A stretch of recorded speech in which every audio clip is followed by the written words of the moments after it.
सिया गोयल हत्याकांड की गूंज से बाहर भी नहीं निकला था कि अब बेंगलुरु से एक और ऐसा मामला सामने आ गया जिसने हर किसी को हैरान कर दिया है। क्या एक बेटी पर अपने ही माता पिता और छोटी बहन की हत्या करवाने का आरोप लगा है? और क्या प्यार में परिवार का विरोध इतना बड़ा बन गया कि पूरा घर ही खत्म हो गया? दोस्तों, बेंगलुरु से सामने आई यह खबर सिर्फ एक ट्रिपल मर्डर की नहीं है, बल्कि उन रिश्तों के टूटने की कहानी है जिन पर हर परिवार टिका होता है। अगर पुलिस की शुरुआती जांच सही साबित होती है तो यह हाल के समय के सबसे चौंकाने वाले पारिवारिक हत्याकांडों में से एक हो सकता है। मामला बेंगलुरु के सिगेली इलाके के साई ग्रीन अपार्टमेंट का है।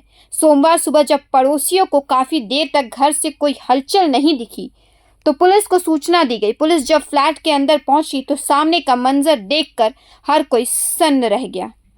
घर के अलग अलग कमरों में 55 वर्षीय सोम सुंदर, उनकी 48 वर्षीय पत्नी मुथुलक्ष्मी और 20 वर्षीय छोटी बेटी सुप्रिया के शव पड़े थे। तीनों के शरीर पर चाकू से कई वार किए गए थे। पूरे घर में खून फैला हुआ था। यह साफ था कि हत्यारे ने किसी को बचने का मौका नहीं दिया। लेकिन दोस्तों, इस केस का सबसे बड़ा झटका अभी बाकी था। पुलिस की शुरुआती जांच में शक परिवार की बड़ी बेटी श्वेता और उसके बॉयफ्रेंड केनेथ पर गया है। पुलिस के अनुसार दोनों लिविंग रिलेशनशिप में रह रहे थे बताया जा रहा है और घटना के बाद से दोनों फरार हैं। हालांकि अभी शुरुआती जांच का हिस्सा है और अंतिम निष्कर्ष जांच पूरी होने के बाद ही सामने आएगा। जांच में अब तक जो जानकारी सामने आई है उसके मुताबिक श्वेता के माता पिता उसके और केनेथ के रिश्ते के खिलाफ थे। पुलिस को शक है कि इसी पारिवारिक विरोध के कारण यह खौफनाक वारदात हुई।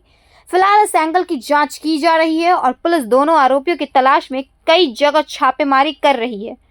दोस्तों, जरा सोचिए, जिस पिता ने बेटी का हाथ पकड़कर उसे चलना सिखाया, जिस माँ ने उसे हर मुश्किल से बचाया, जिस छोटी बहन ने उसके साथ बचपन बिताया, अगर उसी परिवार की हत्या के मामले में बड़ी बेटी का नाम सामने आए तो इससे ज़्यादा दर्दनाक और क्या हो सकता है।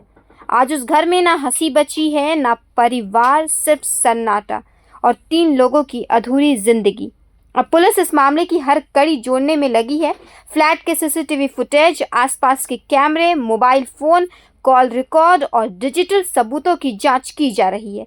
फॉरेंसिक टीम ने घटनास्थल से कई अहम साक्ष्य जुटाए हैं। पुलिस यह भी पता लगाने की कोशिश कर रही है कि क्या हत्या पहले से योजनाबद्ध थी या फिर किसी विवाद के बाद यह वारदात हुई। इस घटना ने एक बार फिर कई बड़े सवाल खड़े कर दिए हैं। क्या परिवार के अंदर बढ़ते विवाद समय रहते समझे नहीं जा रहे? क्या रिश्तों में संवाद की कमी लोगों को ऐसे खतरनाक फैसलों तक पहुंचा रही है? और क्या ऐसे मामलों को रोकने के लिए समाज और परिवार दोनों को पहले से ज्यादा सतर्क होने की जरूरत है? फिलहाल इन सवालों के जवाब जांच पूरी होने के बाद ही मिलेंगे। लेकिन एक बात साफ है, बेंगलुरु का यह ट्रिपल मर्डर केस अब पूरे देश की नजर में है। अगर पुलिस के शुरुआती आरोप सबूतों से साबित होते हैं तो यह मामला सिर्फ एक हत्या का नहीं, बल्कि परिवार, भरोसे और रिश्तों के टूटने की सबसे दर्दनाक कहानी बन जाएगा। अब सभी की नजर पुलिस की अगली कार्रवाई पर है। क्या श्वेता और केनेथ जल्द गिरफ्तार होंगे? क्या हत्या के पीछे सिर्फ रिश्ते का विरोध था या इसके पीछे कोई और बड़ी साजिश छिपी है? इन सभी सवालों का जवाब आने वाले दिनों में मिलेगा। लेकिन फिलहाल बेंगलुरु का यह मामला पूरे देश को झकझोर चुका है। धन्यवाद। प्रभातखबर.com, विश्वास वही, रफ्तार नहीं।